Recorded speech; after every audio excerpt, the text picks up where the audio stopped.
I'm Christine, and this is my journey to convert this into a garden. Welcome to my Garden Odyssey.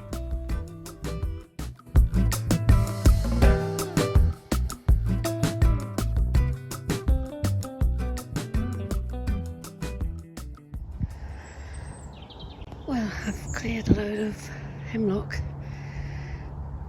that I'd pulled out from the front part of the garden and done 3 wheelbarrow loads to bring it all, break it up and bring it all back here.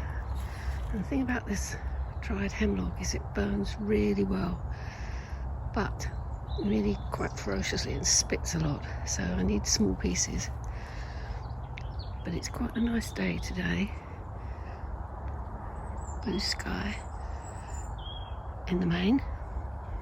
So I think I might try later on burning some of this. Unfortunately,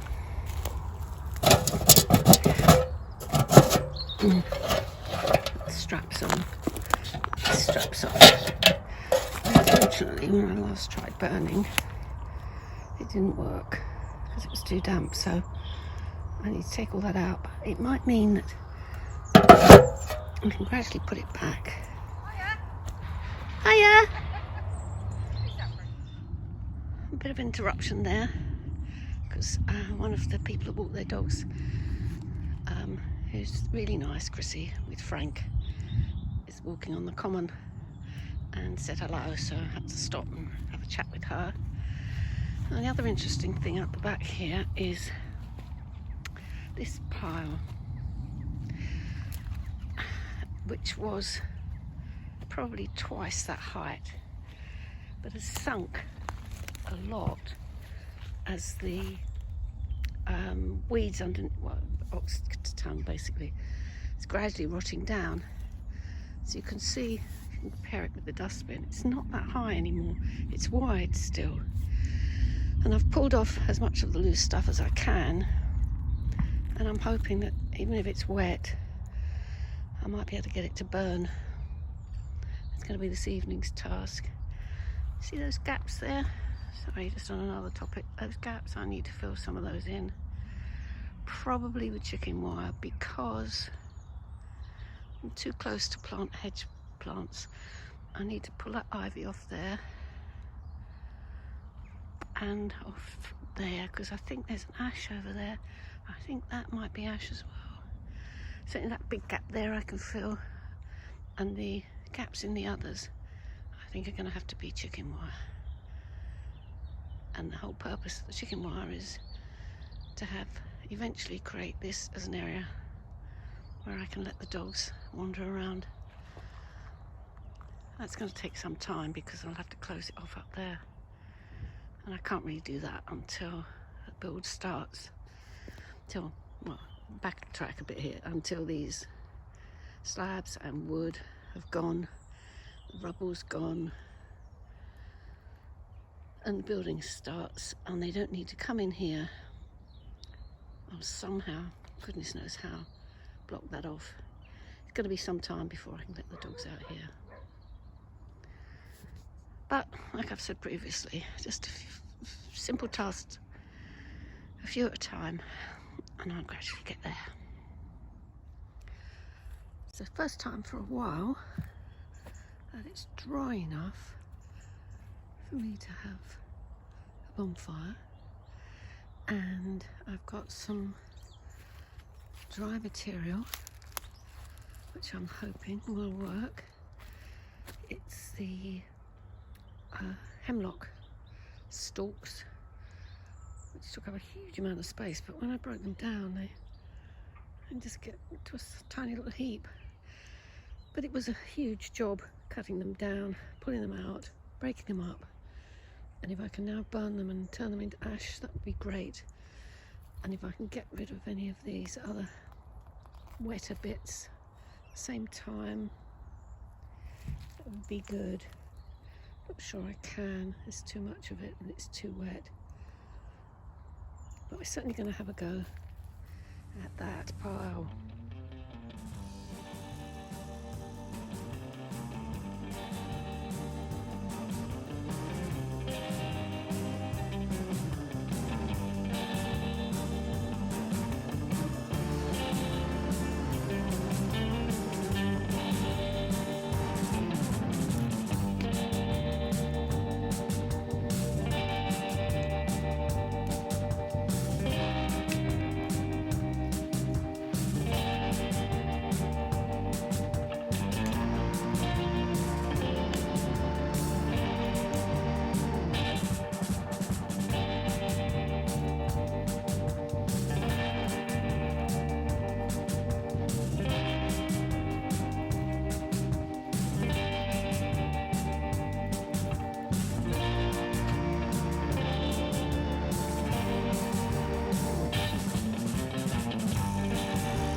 I'm going to stop for now. I got rid of, as I burnt 2/3 of the pile. So just got that pile left, but it does take quite a lot of time.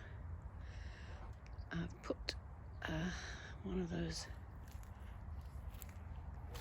logs on there, and hopefully that will steam away.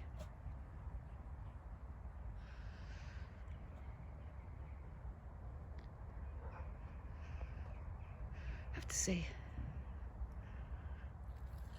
but there shouldn't be any rain, so I'm hoping that that pile will stay dry and I can come back out tomorrow and finish that off.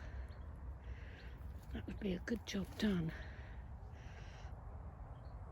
I have to stop looking at these other piles and thinking how much I've got to do and just focus on one small objective, which is to burn this pile. And given that it's been very, very wet lately and very windy, I don't think I've done too badly to find a day when I can actually burn and get rid of some of this stuff. I have to see in the morning.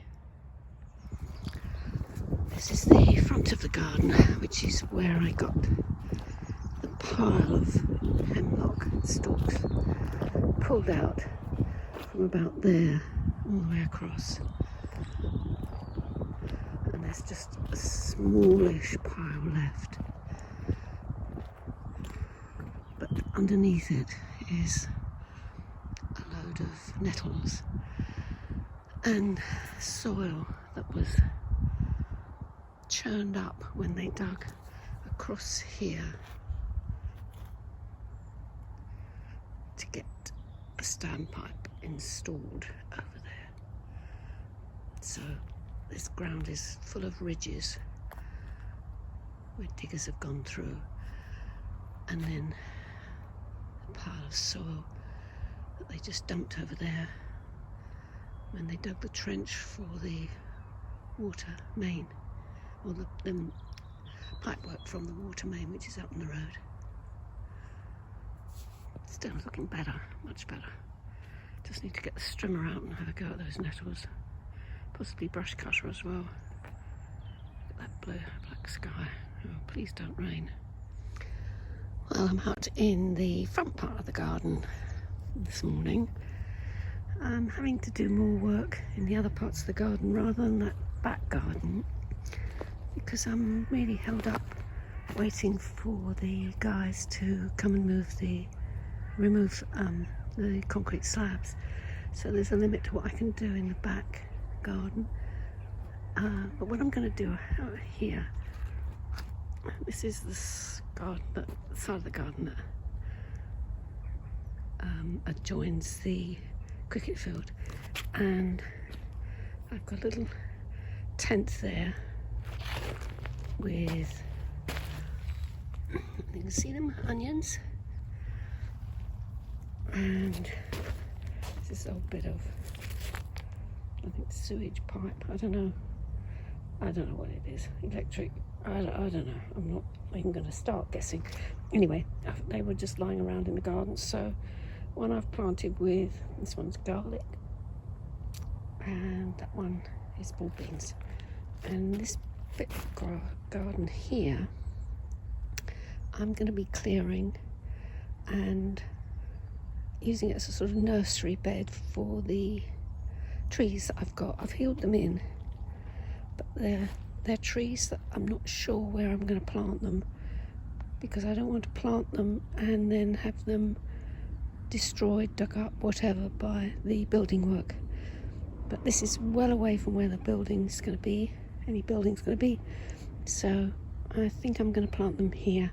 Plant them in the ground rather than in pots, because I think they'll survive better over the winter and spring, and hopefully it won't be too long before I know where I can put them. Anyway, so I'm going to start digging. It's quite a grey day today, but not, and quite damp, but not that really misty, damp weather that sort of gets into your bones. So I thought I'd take you out to show you what I call my nursery, plant nursery. So here are some of the trees. And they call them small urban trees that I got from Norfolk Council. So there's some rowan, hazel, oak, which I don't really think of as small urban trees, spindle, which is going to be nice. Can't remember what it is over there. Let's have a look. Oh, pear. That's nice. So I've got this cardboard here to kill the weeds underground. That's broad beans. That's garlic. And these are onions. And they're all coming up, which is nice. There's 3 rows there, which is good. And what I'm going to do today, this is the hedge line, which the other side is the back garden. And at some point I'm going to cut back a lot of this ivy. I don't want to take it all out because I'm conscious it's good for wildlife, but I can't have it killing my trees. So this, I think, pretty sure that's hazel by the way it's shooting. And I had Larry Liptrot, wonderful arboriculturalist, round yesterday to look at cutting back, or cutting the tops off of the hedge at the back here. So now I'm walking on the other side of that hedge line. So there it is there. So what he's going to do is take the tops off, relatively straight. There's an elder there. I think it's that one. No, it's that. Anyway, there's an elder there, and apparently they don't like being chopped back too much, so he's going to leave that a bit higher. I think he's going to take out these 2 sycamores, which I now know, I now know are pseudo maples. They're part of the maple family, but I don't like them, and he showed me how different they are in terms of the leaves and the shoots, how they come out opposite on one and not on the other. But because they're possibly going to be come out and drilled out at the bottom, I was going to put a shed here, but I don't think I can. I think it's going to have to go right up the back there. So I'm going to look at that at some point. The problem with right at the back there is, you can see there's a dip where the lid of the Cricket Club's septic tank is. So I can't level it all the way across. So I think what's going to have to happen is the shed's going to have to go sort of round here somewhere. Oh, I suppose it could go over there, but that's just such a nice hedge line. I don't really want to spoil it. Anyway, back to Larry. He's going to trim down those top parts. Hazel apparently is very robust and can take really quite a lot of cutting back. So we'll see there. He's going to take the tops off the hawthorn over there. He's going to trim across the front of that bramble, which is just there. And incidentally, this pile is dropping even more, which is good, but on the other hand, it's becoming more and more solid, which is making it difficult to move. So today I need at some point to move this pile of bricks which I want to keep, and I need to move them because underneath there is a concrete slab, and I put them there because of the concrete, but now they have to go. I'm not going to move all that rubble. I'm going to leave that to the guys who come and move the concrete slabs, but I do need to move these bricks because I want to keep them. So I think I'm going to use the wheelbarrow but not overload it too much, and I'm going to put them the other side of the hedge. So let's see how that goes.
Oh, that was exhausting. Sorry about me panting here. So I've got the new pile. I haven't put it as high this time because it just seems a bit wobbly. So it's 1, 2, 3, 4, 2, 4, 6 courses, that's all. And that pile of bricks, which has long been a feature of this back garden, is now gone. I do want to move these half bricks because I think they may be quite useful. Oh, looks, there's a whole brick there. There must be a reason why I didn't keep that. I think it's because it was covered in water. I'll take it away in a minute.